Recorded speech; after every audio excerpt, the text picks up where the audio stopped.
Dear students, पिछले video में मैंने आपको एसेक्सुअल रिप्रोडक्शन बताया था जीवों का। अब इस वीडियो में आपको सेक्सुअल रिप्रोडक्शन यानी कि लैंगिक जनन के बारे में बताया जाएगा। तो सेक्सुअल रिप्रोडक्शन में क्या होता है कि पहले आप पढ़ चुके हैं एसेक्सुअल रिप्रोडक्शन, अब आएगा आपका सेक्सुअल रिप्रोडक्शन।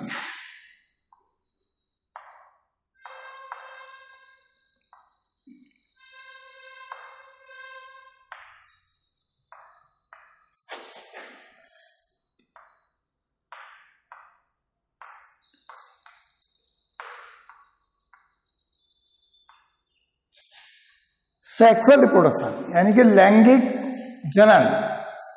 तो जीव लैंगिक जनन कैसे करता है? तो लैंगिक जनन में ये एक जीव के अंदर भी हो जाता है, अनेक जीवों में भी होता है।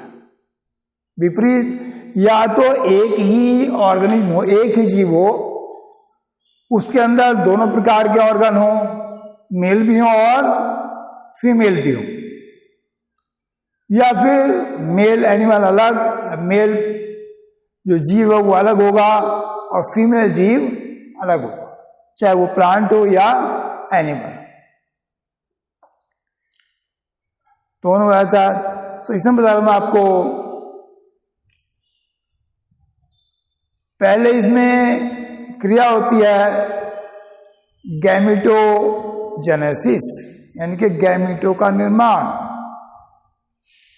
जो मेल ऑर्गन होंगे उनमें मेल गैमेट बनेंगे और जो फीमेल ऑर्गन होंगे उनमें फीमेल गैमेट बनेंगे। यदि ये क्रिया एक ही जीव में है, एक में ही दोनों ऑर्गन हैं, एक में हो जाएगी, और अलग अलग जीवों में है तो फिर अलग अलग। जब ये गैमेट्स बनेंगे तो गैमेट्स बनते समय यदि ये डिप्लॉयड जीव है तो मियोसिस डिवीजन होगा, और हैप्लॉयड जीव है तो माइटोसिस डिवीजन होगा, क्योंकि गैमीट हमेशा हैप्लॉयड होता है, कभी भी गैमीट डिप्लॉयड नहीं होता। गैमीट बने, गैमीटों में फिर जो गैमीट्स हैं उनमें फ्यूजन होगा, दोनों प्रकार के गैमीट्स आपस में मिलेंगे, आपस में जो गैमीट्स मिलेंगे उनसे जाइगोट बनेगा। गैमीट मिलेंगे उनसे क्या होगा? जाइगोट बनेगा, और जाइगोट से फिर नए जीव का विकास, जाइगोट का आगे विकास होगा तो नया जीव बनेगा जाइगोट के द्वारा।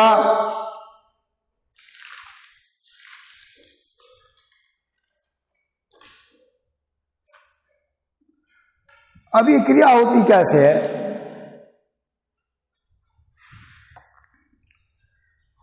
हर जीव की 3 स्टेज होती है लाइफ की, सेक्स के हिसाब से 3 स्टेज मानी जाती है। पहली स्टेज उसको बोलते हैं वेजिटेटिव स्टेज या सोमैटिक स्टेज, या उसको कहते हैं कायिक अवस्था, यानी कि जब तक अंग मैच्योर ना हो, जननांग जब तक मैच्योर नहीं होते, उससे पहले की सारी अवस्था, पूरा टाइम, वो कायिक अवस्था कहलाएगा। उसके बाद जिस समय जीव जनन करता है यानी कि रिप्रोडक्शन करता है, वो अवस्था कहलाएगी जनन अवस्था। तीसरी है जीर्णता, यानी कि इसको कहते हैं बुढ़ापे की अवस्था। इस अवस्था में जीव जनन नहीं करता, उसके अंग धीरे धीरे शिथिल होने लगते हैं, मेटाबॉलिज्म की क्रिया घटने लगती है, मेटाबॉलिज्म घटता है, अंग धीरे धीरे क्या होते हैं? रिड्यूस होने लगते हैं। अब जनन की क्षमता नहीं रहती है। अब ये जितनी भी अवस्था है इनको अलग अलग सारी अवस्था को 3 भागों में बांट दिया जाएगा।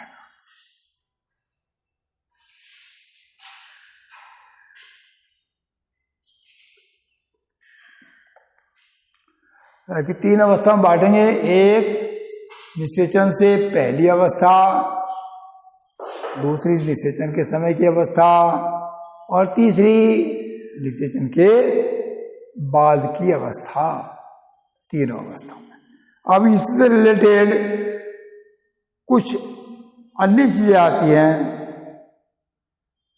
जो इससे संबंधित हैं, यानी कि असामान्यता, एबनॉर्मलिटी। एबनॉर्मलिटी के बारे में बता। एबनॉर्मलिटी यह है कि जैसे पौधों में फूल आते हैं, तो कुछ पौधों में तो फूल आते हैं 12 महीने, पूरे वर्ष फूल आते हैं। कुछ में एक निश्चित समय पर फूल आते हैं। तो जो निश्चित समय पर आते हैं वो मौसमी कहलाते हैं।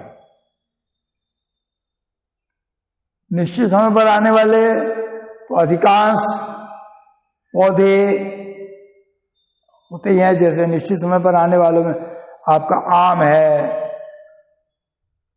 धान है, नारियल है, ये निश्चित समय के हैं। खजूर है। कुछ वर्ष भर के हैं, जैसे गुड़हल पूरे साल फूल आएगा। ऐसे ही जंतुओं में भी होता है। कुछ तो भाई पूरे वर्ष जनन करते हैं और कुछ निश्चित पीरियड में जनन करते हैं। निश्चित पीरियड में जनन करने वाले जैसे मेंढक है। मेंढक ज्यादातर बरसात में जनन करता है, जून से लेकर सितंबर तक। ऐसी छिपकली है, निश्चित समय पर जनन करती है। पक्षी भी एक निश्चित समय पर जनन करते हैं। लेकिन कुछ जीव ऐसे हैं जो 12 महीने जनन कर रहे हैं। इसका जैसे मानव है, पालतू पशु हैं, ये 12 महीने जनन करते हैं। मानव का भी 12 महीने है, यानी कि कभी भी जनन कर सकता है। अभी आ रहा है इसका टाइम जनन क्रिया का। अब इसमें जैसे फूल, मैंने पौधों का बताया, निश्चय एबनॉर्मलिटी। तो जैसे कि कुछ ऐसे वृक्ष हैं जो जीवन में एक ही बार फूल आते हैं। उन पर एक ही बार फूल आएंगे और वो भी काफी समय के बाद। आप बांस को लें, बांस पर 50 साल से लेकर 100 साल की अवधि में एक बार फूल बनते हैं। कम से कम 50 साल, अधिकतम 100 साल, इतने टाइम में उसको फूल आएंगे और उसके बाद बहुत संख्या में फल बनेंगे और उसके बाद उसकी मृत्यु हो जाएगी। स्ट्रोबिलैंथस कुनियाना पौधा है। स्ट्रोबिलैंथस कुनियाना में 12 वर्षों में एक बार फूल आता है और ये फूल बड़े सुहावने होते हैं। पीछे 2006 में कर्नाटक, तमिलनाडु, केरल, इनमें जब फूल आए स्ट्रोबिलैंथस कुनियाना पर, तो एक पूरे मैदान में फूलों की चादर सी बिछ गई तो उसे देखने के लिए बहुत सैलानी वहां पहुंचे। उसके बाद उसमें फूल खिले 2018 में, 2006 में, फिर 2018 में उस पर फूल खिले। तो ये इसका एबनॉर्मलिटी का रहा, मैंने जो बताया आपको किस किस तरह से होता है। अब तीनों अवस्थाओं को लेकर चल रहा हूं। जैसे पहले की अवस्था, फर्टिलाइजेशन की अवस्था, या उसके बाद की अवस्था। तो पहले लेते हैं हम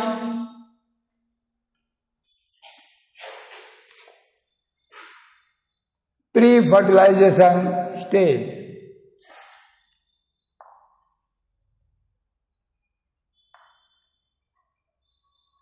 pre fertilization,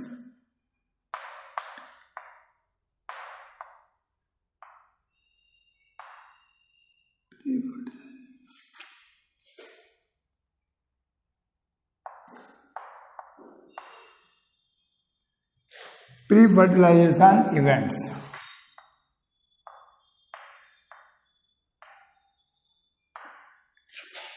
pre fertilization event क्या है? यानी कि फर्टिलाइजेशन से पहले घटने वाली घटनाएं।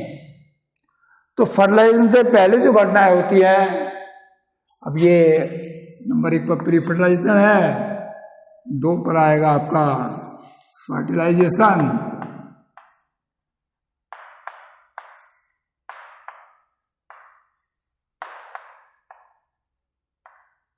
और तीसरी होती है पोस्ट फर्टिलाइजेशन। पोस्ट फर्टिलाइजेशन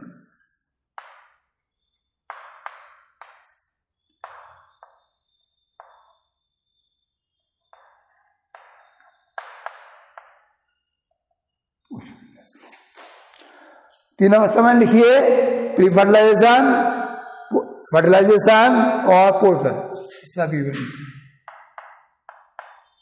तो पहले किसको लें? Pre fertilization event. Pre fertilization event में 2 चीजें आएंगी आपकी। एक तो आएगा आपका गैमेटोजेनेसिस,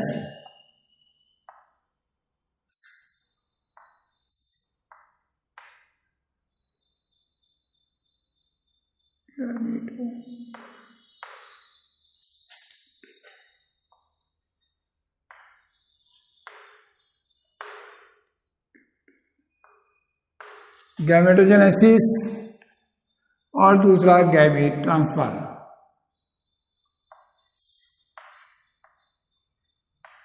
गैमीट्स ट्रांसफर।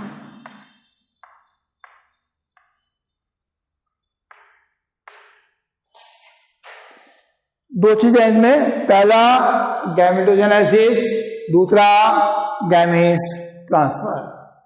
गैमेटोजेनेसिस क्रिया में गैमीट्स का फॉर्मेशन होगा, गैमीट्स बनेंगे। ये गैमीट्स आपके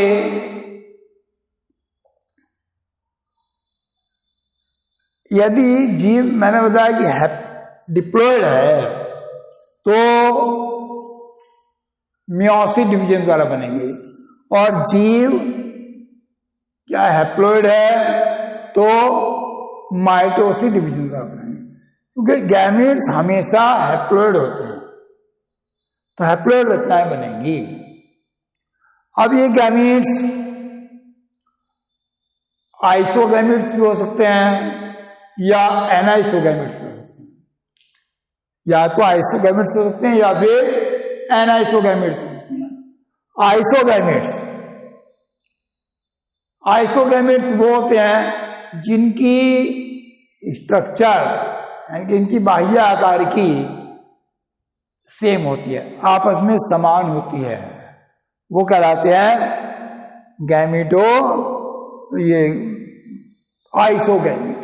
जिनकी बाहरी आकृति क्या है, समान है, वो आइसोगैमीट होंगे। जैसे एग्जाम्पल देता हूं मैं आपको, क्लेडोफोरा। क्लेडोफोरा के गैमीट्स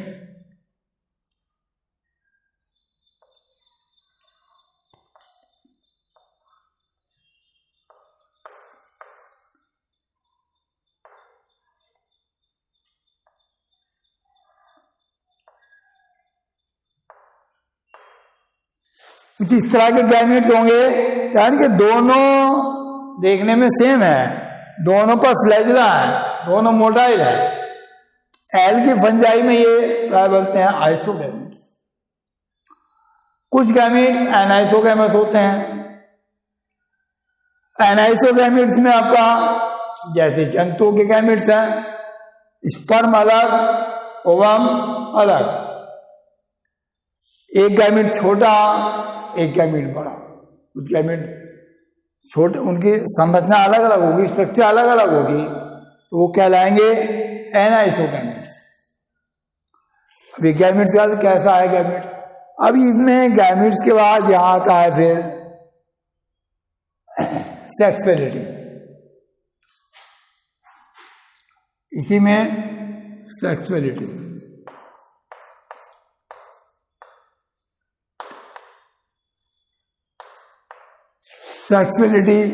सेक्सुअलिटी का मतलब है कि ऑर्गेनिज्म या कि जो भी जीव है, क्या मेल फीमेल पार्ट एक ही में है या अलग अलग में है।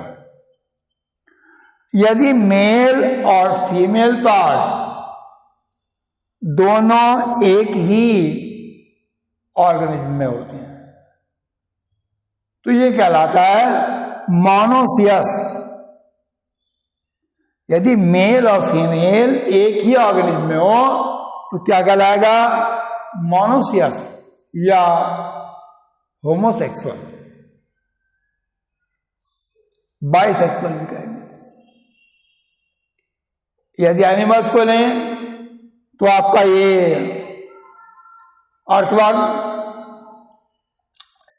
अर्थवर्ग में दोनों पार्ट्स होते हैं, मेल भी होता है और फीमेल भी होता है। लीच में भी दोनों पार्ट होते हैं, मेल फीमेल।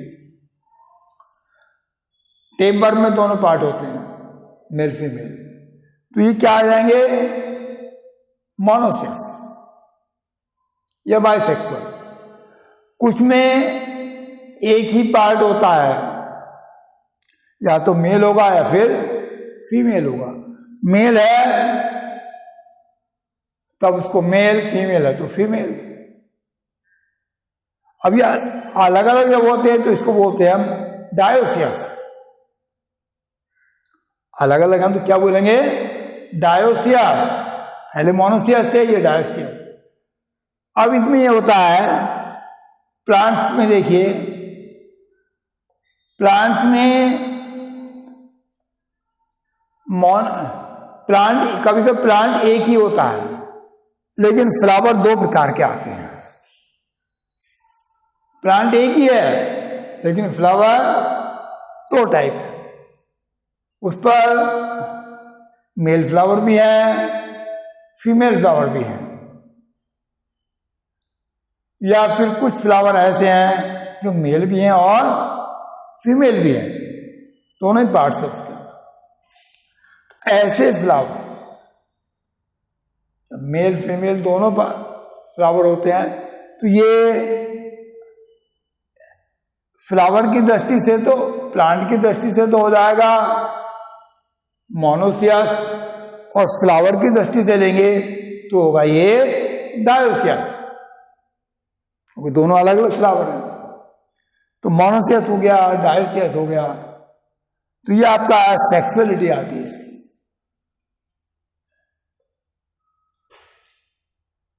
अब आगे आता है आपका गैमीट का ट्रांसफर। गैमीट ट्रांसफर यानी कि गैमीट्स का एक ऑर्गेनिज्म से दूसरे ऑर्गेनिज्म में पहुंचना, गैमीट्स का ट्रांसफर होता है। एक ऑर्गेनिज्म से दूसरे ऑर्गेनिज्म में जाना गैमीट ट्रांसफर। तो ये गैमीट ट्रांसफर कुछ के लिए तो मीडियम की आवश्यकता पड़ती है। एल्गी वगैरह है, ये माध्यम जल होना चाहिए, जल के द्वारा पहुंचते हैं। कुछ कीटों के द्वारा पहुंचते हैं, कुछ पक्षियों के द्वारा भी पहुंच जाते हैं, कभी कभी अन्य एनिमल्स से भी पहुंच जाते हैं।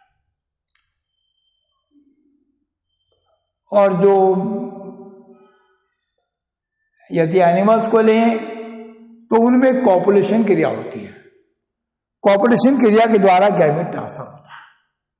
कॉपुलेशन क्रिया में मेल फीमेल जो ऑर्गेनिज्म है वो एक जगह मिल जाते हैं, दोनों जीव एक जगह मिल जाते हैं और मेल अपने स्पर्म को फीमेल के जो रिप्रोडक्टिव ऑर्गन है उनमें छोड़ देता है, तो याद आ गैमेट ट्रांसफर। तो ये क्रिया तो आपकी हो गई प्री फर्टिलाइजेशन इवेंट। अब आएगा फर्टिलाइजेशन इवेंट। फर्टिलाइजेशन के समय पर क्या घटनाएं घटेंगी? फर्टिलाइजेशन क्या है? मेल फीमेल गैमीट का फ्यूजन, मेल फीमेल गैमीट का आपस में मिलना, ये इसको सिनगैमी भी कहते हैं, फर्टिलाइजेशन भी कहते हैं। प्लांट्स में अलग है, एनिमल्स में अलग बता रहा हूं। प्लांट्स अलग, एनिमल्स अलग। प्लांट्स में देख लें, प्लांट्स में ओव्यूल के अंदर फीमेल गैमीट होता है और स्टैमिन में मेल गैमीट होता है। मेल गैमीट वहां पहुंचेगा, जो पोलन ग्रेन बोलते हैं वो वहां पहुंचेगा और उसमें इस पोलन ट्यूब बनेगी, उसके द्वारा ही उसमें फ्यूज हो जाएगा जाकर के गैमीट, तो फर्टिलाइजेशन हो जाएगा। फर्टिलाइजेशन होने से अब इसमें फर्टिलाइजेशन हो जाएगा क्योंकि गैमीट में पहुंच गया माध्यम से। यदि एनिमल्स में लें तो एनिमल्स में भी ये होगा, जो गैमीट जब पहुंच जाएंगे फीमेल गैमीट के पास तो उससे क्या हो जाएगा, मिल जाएगा। जैसे ये होता है फैलोपियन ट्यूब में मिलन होता है, मानवों में होता है फैलोपियन ट्यूब में मिलन होता है। तो दोनों का मिलन हो गया, क्या बन गया, क्या हो गया, फर्टिलाइजेशन।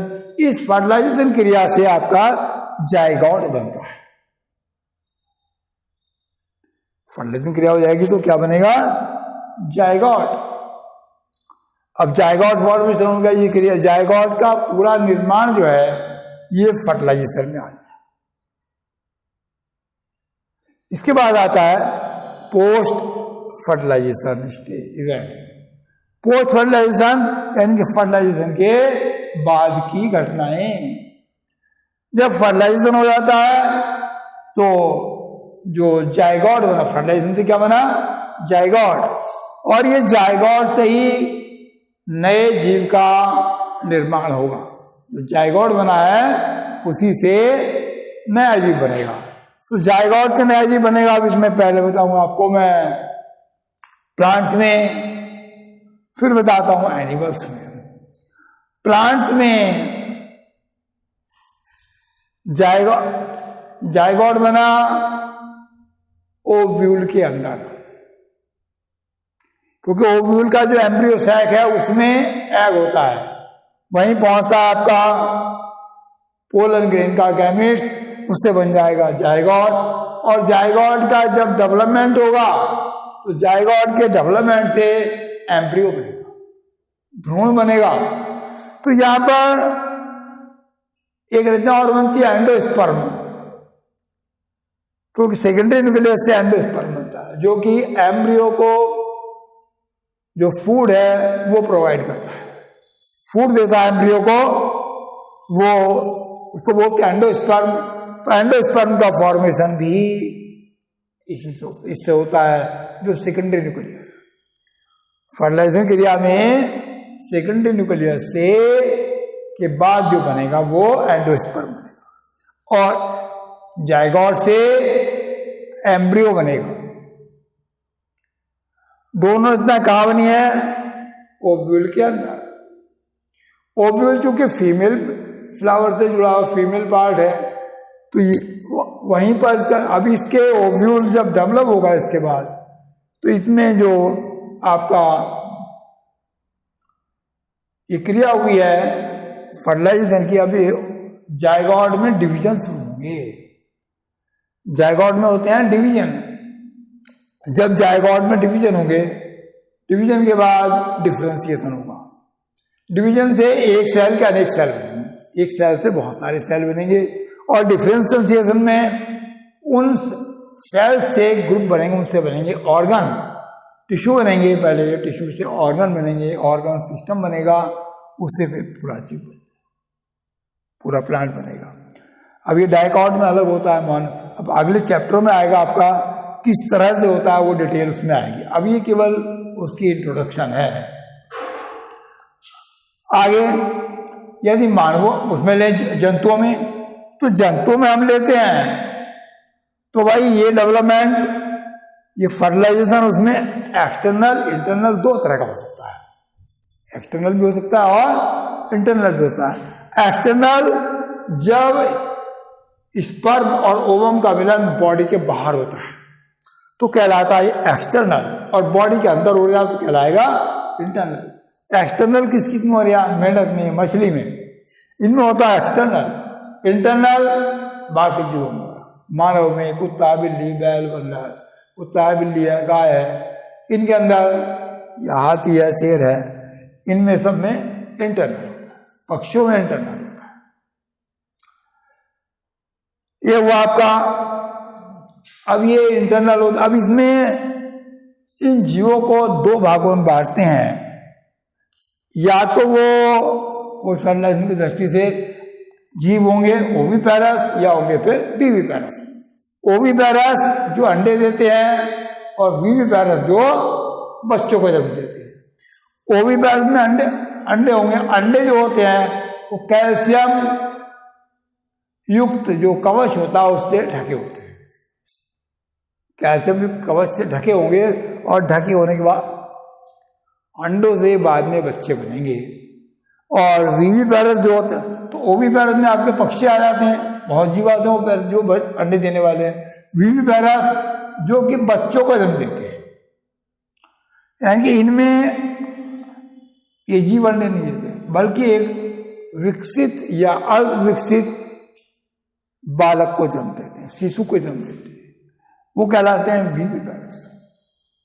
जैसे मानव है, गाय है, भैंस है, शेरनी है, हाथी है, ये खरगोश है, हिरन है, ये सब क्या देते हैं? बच्चों को जन्म देते हैं। अब इसमें आता है कि जो ओविपेरस है, ओविपेरस से विविपेरस का जो है वो श्रेष्ठ होता है, विविपेरस श्रेष्ठ होते हैं, क्योंकि ओविपेरस में अंडे जो होंगे वो अंडे ज्यादातर नष्ट हो जाते हैं, कुछ का फर्टिलाइजेशन नहीं हो पाता, कुछ बाहर नष्ट हो जाएंगे तो उससे कम बनते हैं।